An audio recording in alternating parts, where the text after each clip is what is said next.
Hola querida iglesia, ¿cómo están todos? Me llamo Rafael Niveglovsky y hoy día iré a compartir la palabra con ustedes en ese culto de sanidad.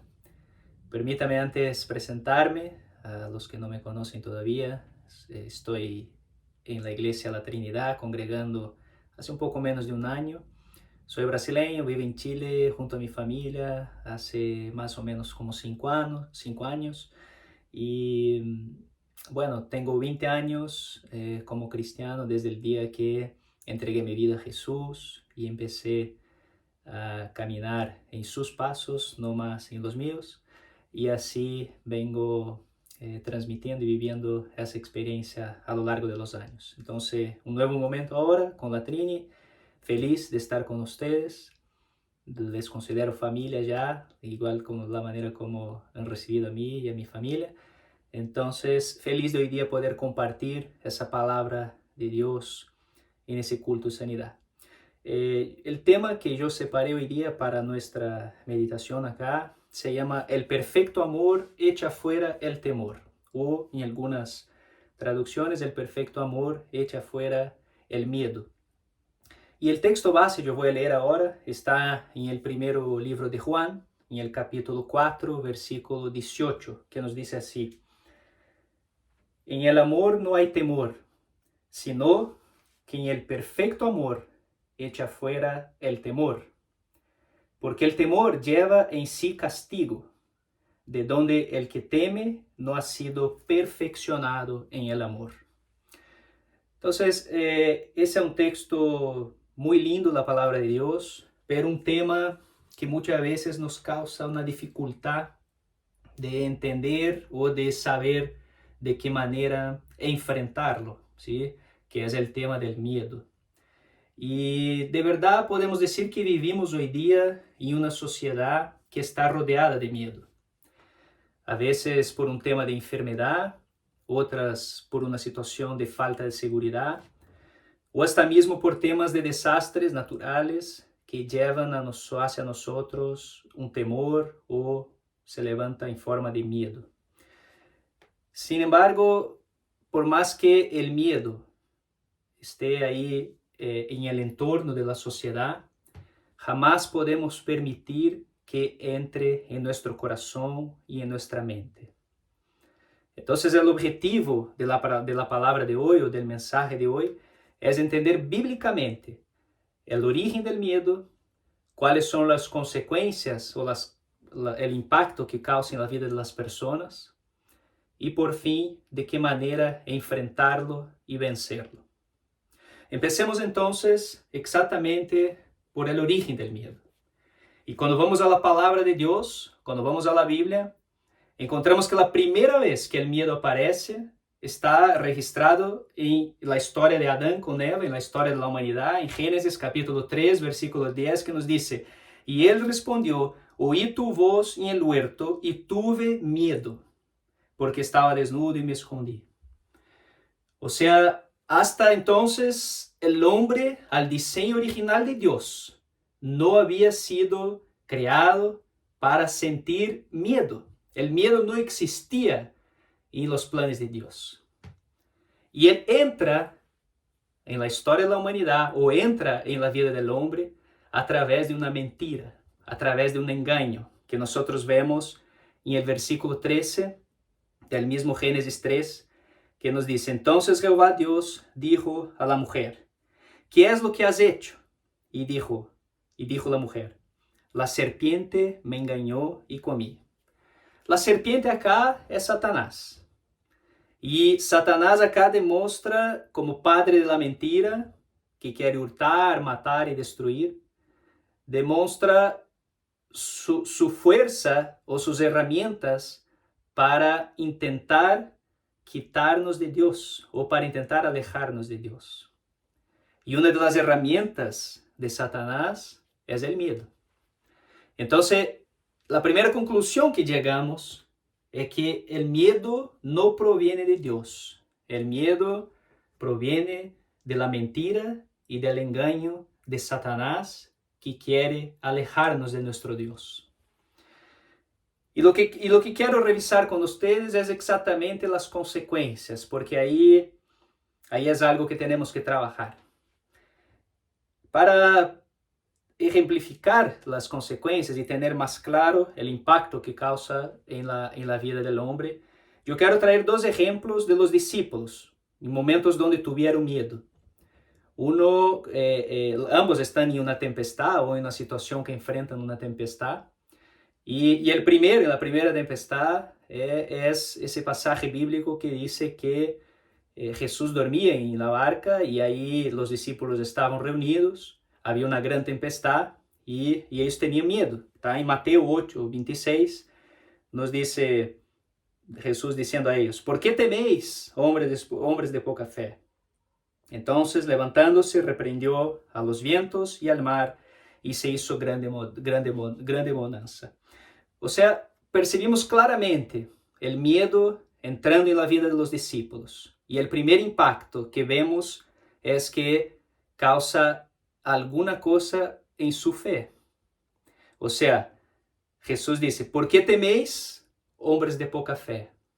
Más temor, menos fe. Más miedo, menos fe.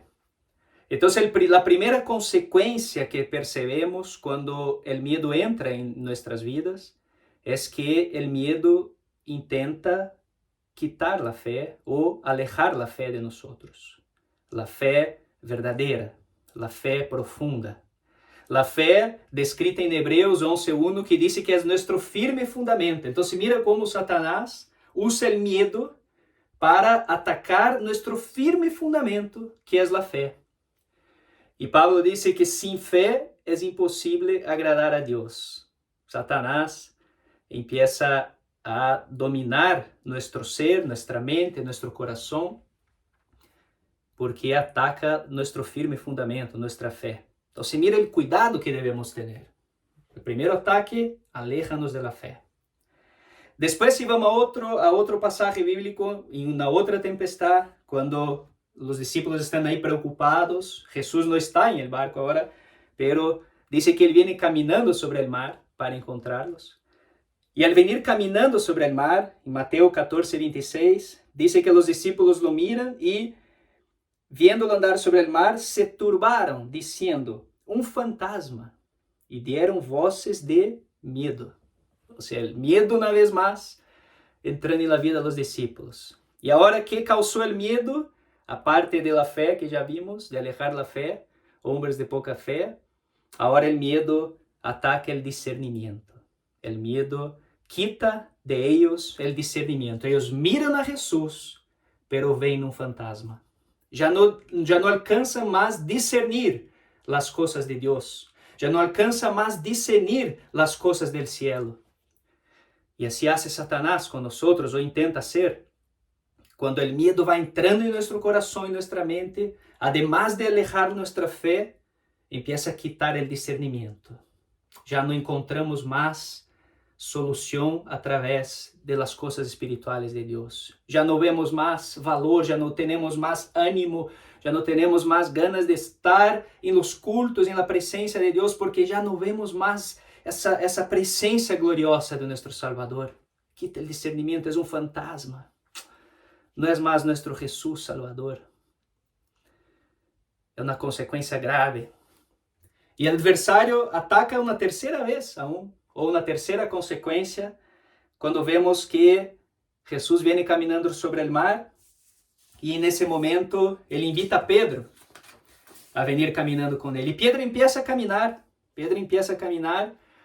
Com Jesús sobre el mar, hasta que el versículo 30 del capítulo 14 de Mateo dice que al ver el fuerte viento, tuvo miedo y comenzando a hundirse, dio voces diciendo: Señor, sálvame. O sea, Pedro caminaba y mientras miraba hacia Jesús, él caminaba con él sobre el mar. Algo extraordinario. Pero al quitar sus ojos de Jesús y desviar al fuerte viento, o sea, dejó de mirar a Jesús para mirar el problema, para mirar la dificultad, para mirar la lucha, la batalla que estaba enfrentando. Al mirar eso, entró el miedo. Y al tener miedo, él empieza a hundirse en su propio caminar. Esa es otra consecuencia del miedo en nuestras vidas. Cuando Passamos a não mirar mais a Jesus, pero solamente a preocupação que está llenando o quitando nuestra alma de la presencia de nuestro Salvador. Empezamos a hundirnos en nuestro propio caminar. Entonces, mira cómo hace el adversario, cómo hace Satanás. Él ataca con el miedo 3 áreas importantísimas de nuestras vidas. Aleja nuestra fe, quita nuestro discernimiento y haznos por fin hundirnos en nuestro propio caminar. Por eso tenemos que enfrentar. Y la pregunta es, ¿pero cómo enfrentamos? ¿Qué hacemos para enfrentar el miedo, el temor que constantemente rodea nuestras vidas en esa sociedad, en este mundo al cual estamos insertos? ¿Qué tenemos que hacer? Y la respuesta está en el versículo que leemos. El versículo que leemos dice, en el amor no hay temor, sino que el perfecto amor echa fuera el temor o echa fuera el miedo. El perfecto amor echa fuera el temor. El perfecto amor echa fuera el miedo. ¿Qué necesitamos? El perfecto amor. ¿Quién es el perfecto amor?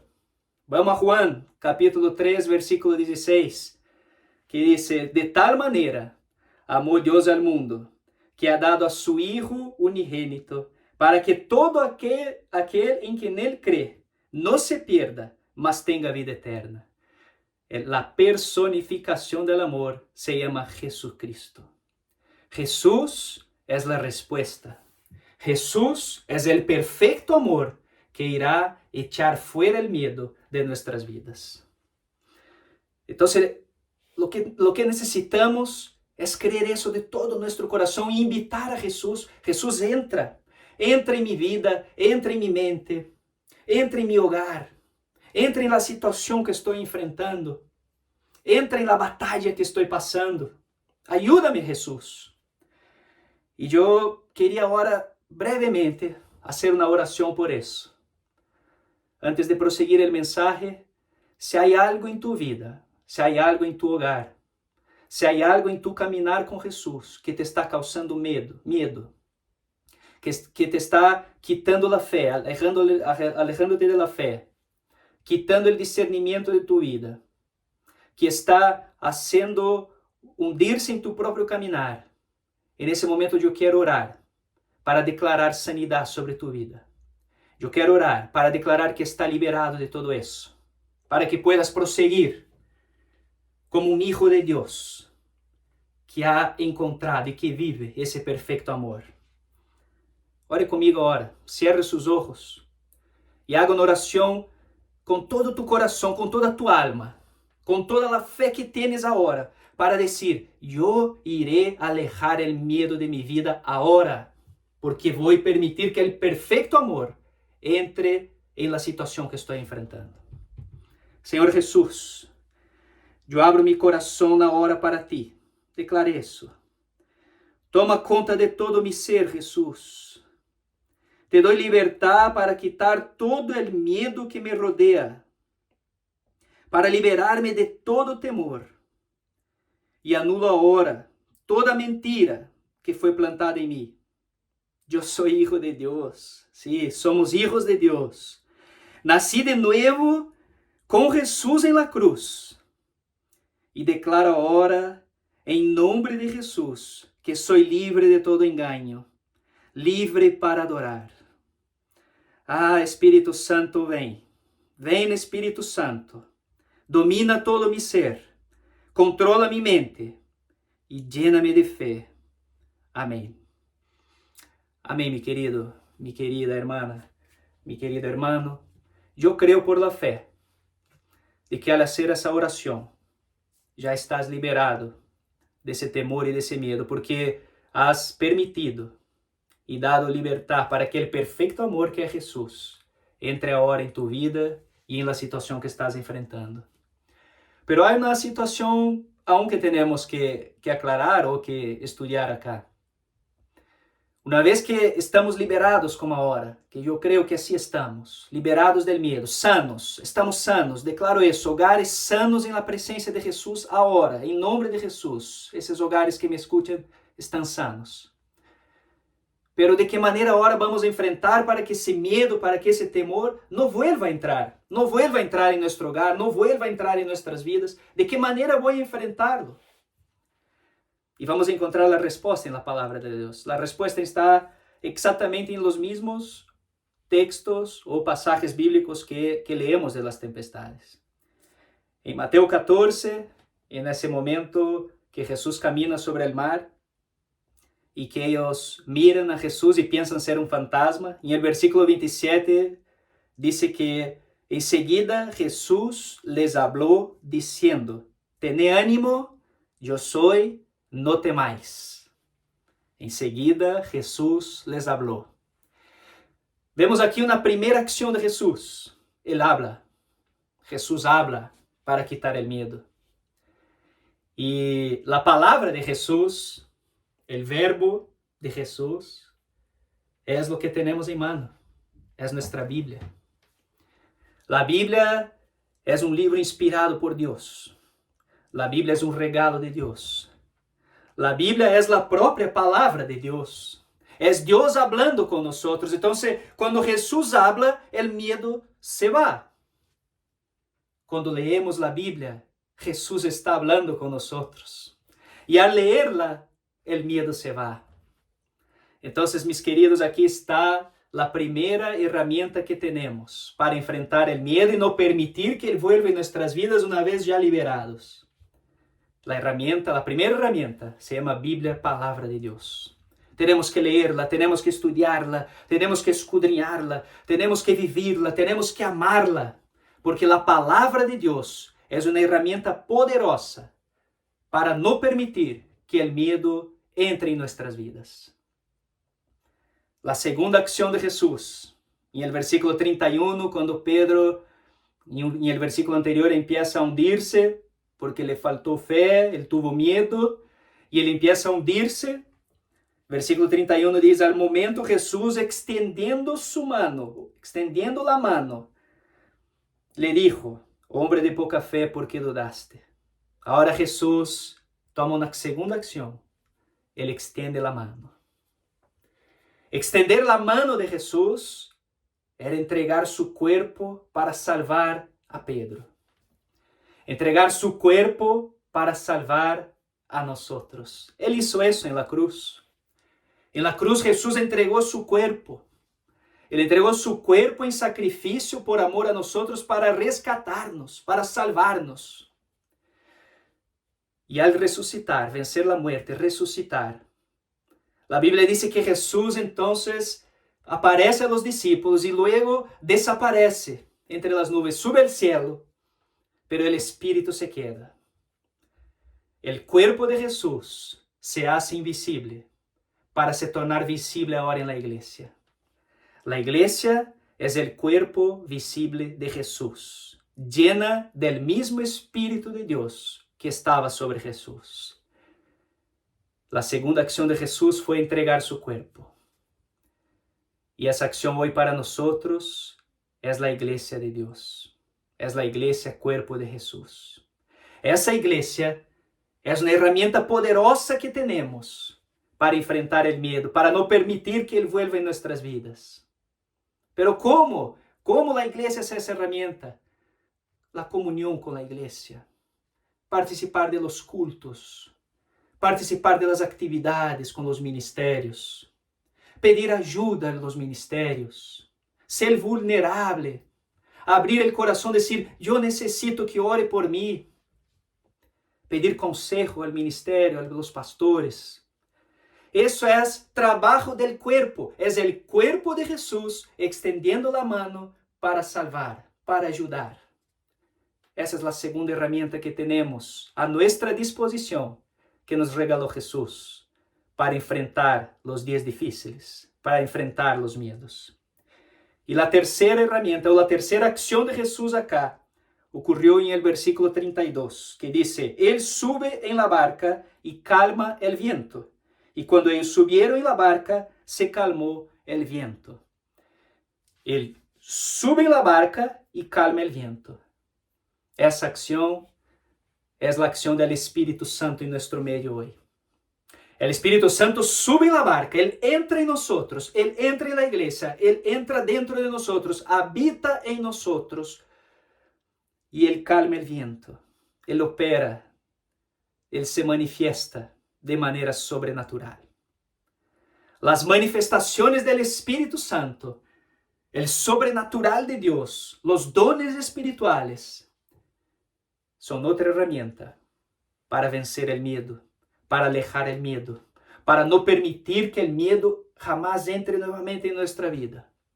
Puede estar a la nuestra sociedad, pero no entrará en nuestro corazón, no entrará en nuestra mente. ¿Sabe por qué? Porque tenemos las herramientas.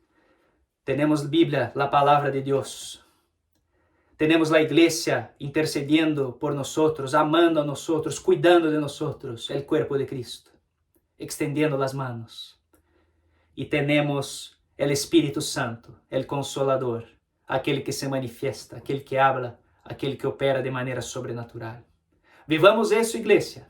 Busquemos eso para nuestras vidas, porque son las herramientas para enfrentar los temores, para enfrentar las angustias, para enfrentar las tristezas, para enfrentar los dolores, para enfrentar las enfermedades, para enfrentar todo lo que no es sano y intenta alejarnos de la presencia de Dios. Tenemos las herramientas que Jesús, el perfecto amor, nos ha dejado, porque el perfecto amor echa fuera todo el miedo, todo el temor.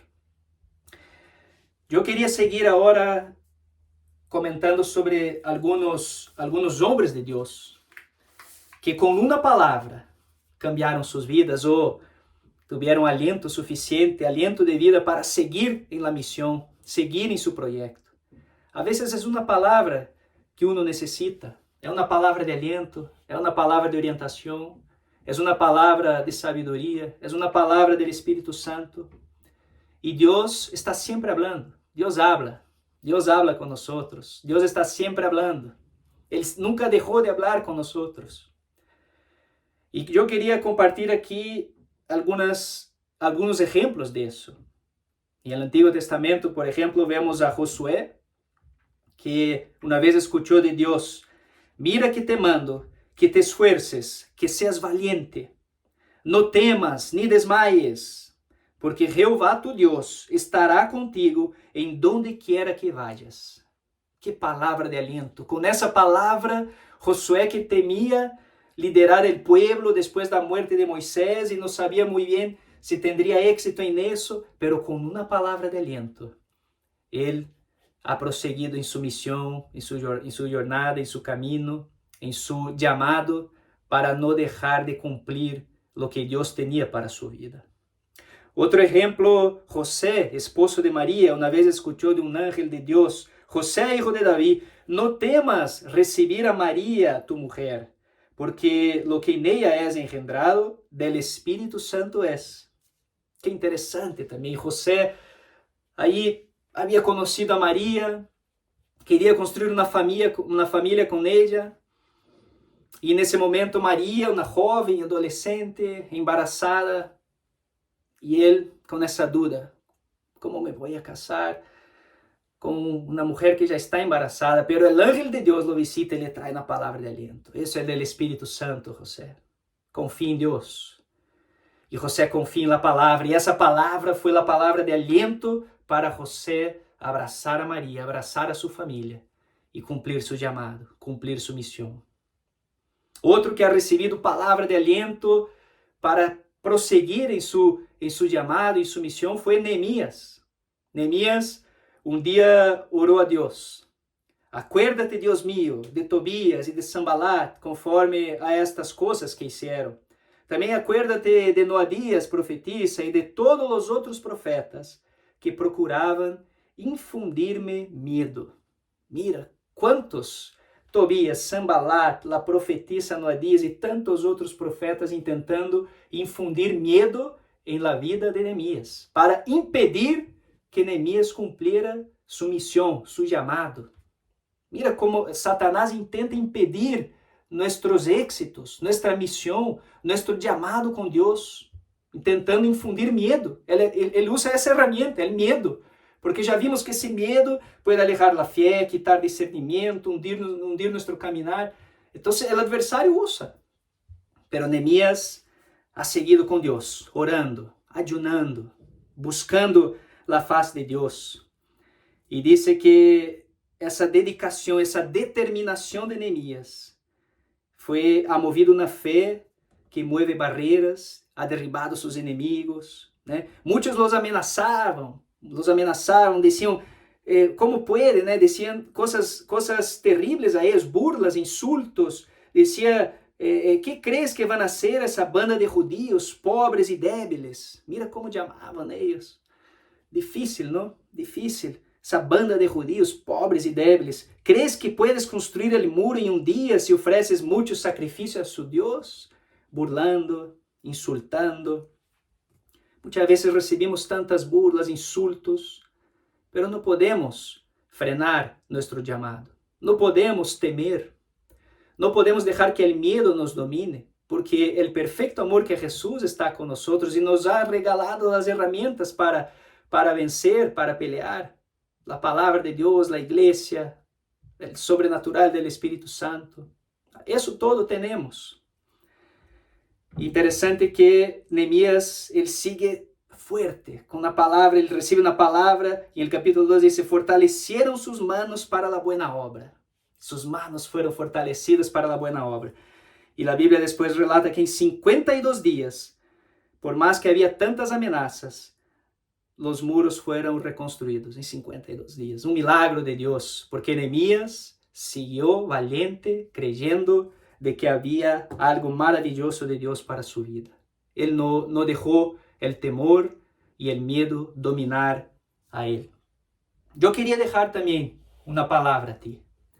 Essa palavra para que la guarde em tu coração, para que puedas refletir em ella também, reflexionar em ella, que está em Isaías 41:10 e diz: não temas, porque eu estou contigo, não desmayes, porque eu sou tu Deus que te esfuerzo.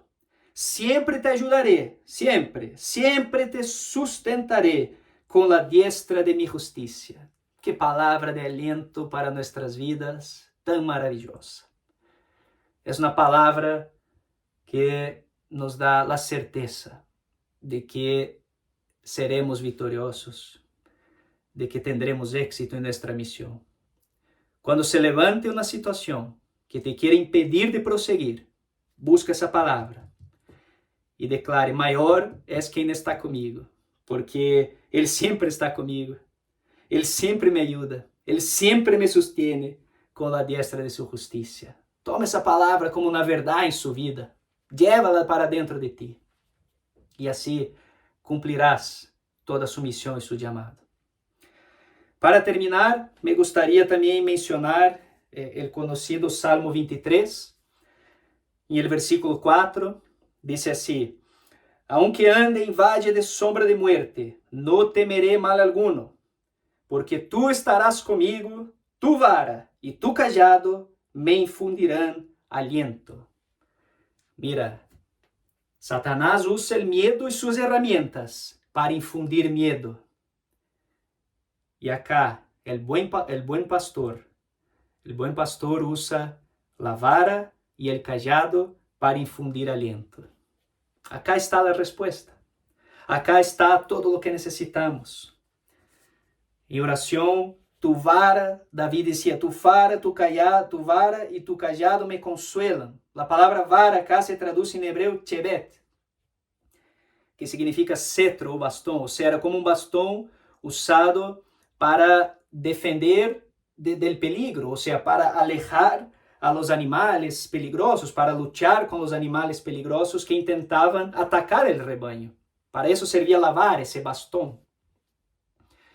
E depois temos também o cajado. O cajado era um instrumento de proteção. Mientras a vara era um instrumento de proteção, o cajado era um instrumento de guia. Então, a vara, proteção. O cajado, guia, orientação. Se traduz, em hebreu, se traduz como apoio ou soporte. E se refere ao cajado usado por el pastor para caminhar, para ajudar a caminhar, e também como instrumento de guia às ovelhas. Mis hermanos queridos, tenemos el mejor pastor de todos, Jesucristo. Y Él tiene en sus manos la vara para alejar los ataques de Satanás. Y también tiene el callado para mostrar el camino que debemos seguir. Puedes estar seguro que en las manos de ese buen pastor, Jesucristo, Él nunca te abandonará y siempre estarás protegido. Yo deseo que esa palabra entre como una flecha en su corazón, que pueda traer aliento de vida para seguir con pasos firmes y constantes el propósito que Dios tiene para ti. Y si llega el miedo, porque puede llegar, usemos las herramientas. Recuerda que mayor es quien está con nosotros. Él es el camino, la verdad y la vida. Y en Él tenemos su palabra que es viva, poderosa y verdadera. En Él tenemos, en ese perfecto amor, tenemos la iglesia que es el cuerpo que extiende las manos para ayudarnos. Y en Él tenemos el Espíritu Santo, aquel que nos consuela, pero también aquel que habla, aquel que alienta, aquel que nos da fuerzas para enfrentar de manera sobrenatural las dificultades naturales de la vida. Que Dios les bendiga y que esa palabra sea una verdad, sea un aliento, sea una palabra de sanidad, para que cada vez que tengamos que enfrentar essa situação de medo, de temor, nos recordemos el perfecto amor que é Jesucristo, echa afuera todo el temor. Que Deus les bendiga, mis queridos hermanos.